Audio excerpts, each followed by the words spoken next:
better.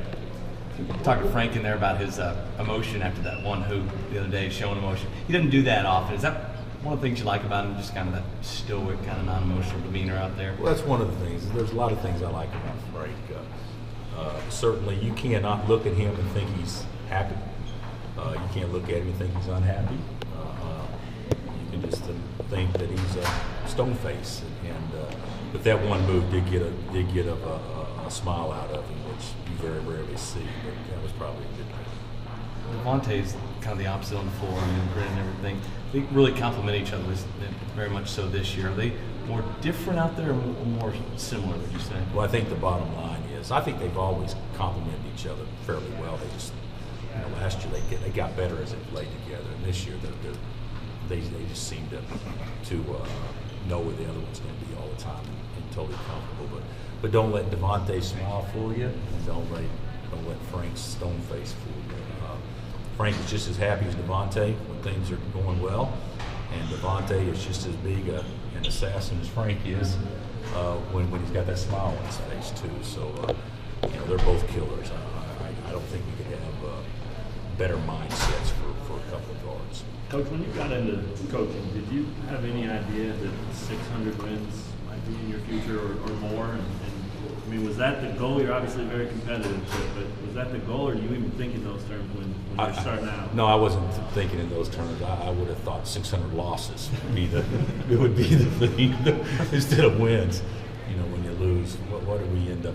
We lost 21. 6 and 21, yeah. 6 and 21, but we lost the first. What did we lose? 18 in a row. We lost the last 15, and then lost the first 3.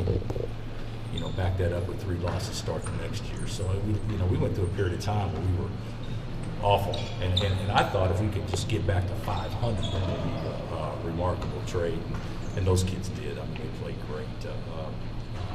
So to leave Oral Roberts after 4 years with a winning record, I think was the most remarkable thing that we've done in coaching, considering we started out so poorly both years, from our first 2 years.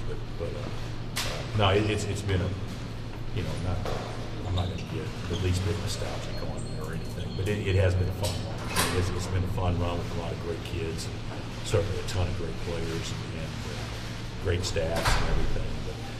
But when you're at a place like this, you should win, because obviously you have all the resources and everything in place that gives you some advantages to win. So I don't think we should get too carried away about that, but it has been an awfully fun ride. That number is also a testament to staving off burnout, and this is an intense place, and you're an intense guy. How do you do that? Well, I don't think it's been hard yet, Tom.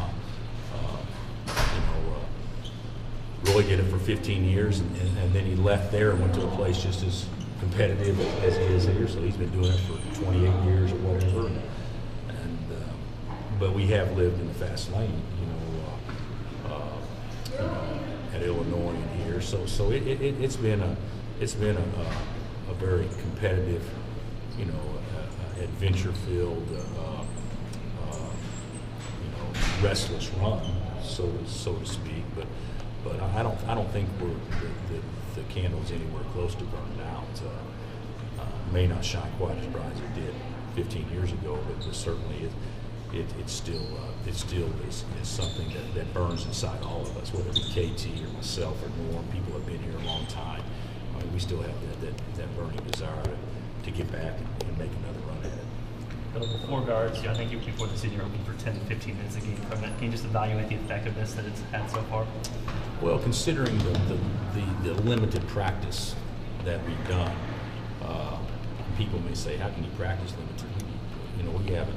Just like we played Stanford, we're off yesterday, we're going to practice today for 80 minutes, and of the 80 minutes, 40 of them are stuff that you've got to do. So it just leaves you 40 minutes, to work on certain things, and so we're going to get better.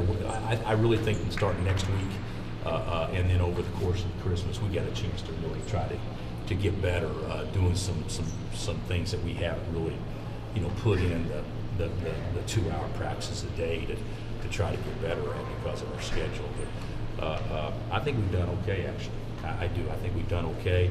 I don't think we're utilizing Josh in a way that makes him our best offensive rebounder and some things like that. But as far as scoring and balanced and getting decent shots and driving the ball downhill and forcing help. I think we've done a lot of good things with that, but we can certainly tighten up a lot of things too. Is there anything that UMKC does particularly well? And if there is, do you challenge your team, okay, this is what they do well, let's see how well you Yeah, can? I think that's a great question. I think the thing that impresses me, and I'm going to watch more tape, but I have watched, and certainly Norman's watched a lot, is their freedom offensively. I mean, I think they attempted 35 threes last game, and so us being able to, you know, defend the three, get to their little guards. They're going to be quite a bit smaller than us. So can we guard quickness? I think those will be key things. And then I'm not going to say that what they do is similar to Louisville, but I know that Cream's got a background with that. So, you know, whether or not they play a matchup zone a lot, I don't know, but being able to attack that. But I think for the most part, it is, can our quickness match their quickness? And so that'll be a big challenge for us.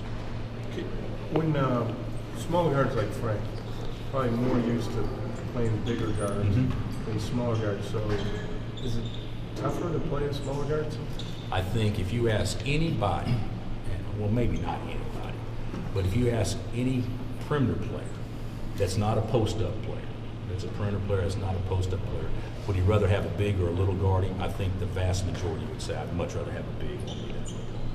Because little has the appearance of getting underneath you and being a pest, being a net.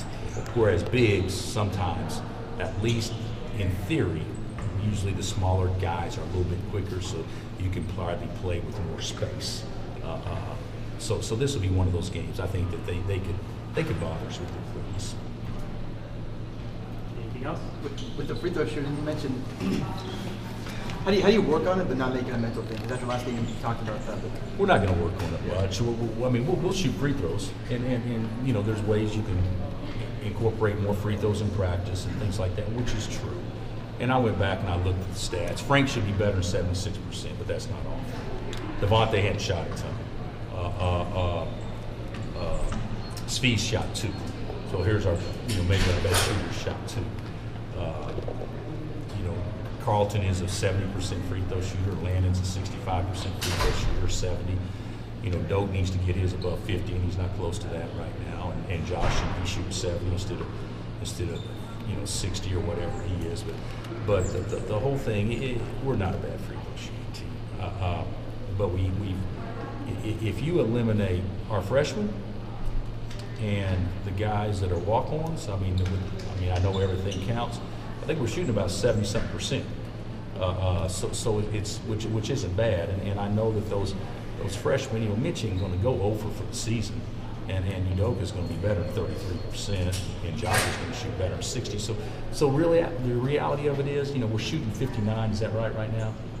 We're a 70% free throw shooting team right now. If you look at the big picture, and I'm sure stats will play out that way over time, but we're not a great free throw shooting team, and I don't know that we will be.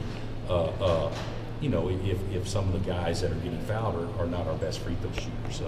We got to do some things to make sure that Devontae and Frank and Josh will too. But you know, those guys are shooting the majority of free throws, and then of course Josh got to step up there and make them. Coach, I'm just curious, aside from the obvious, you know, the Final Four wins, the national championship win, is there one win that kind of sticks out to you from this time that maybe wouldn't be so highly well regarded among other fans?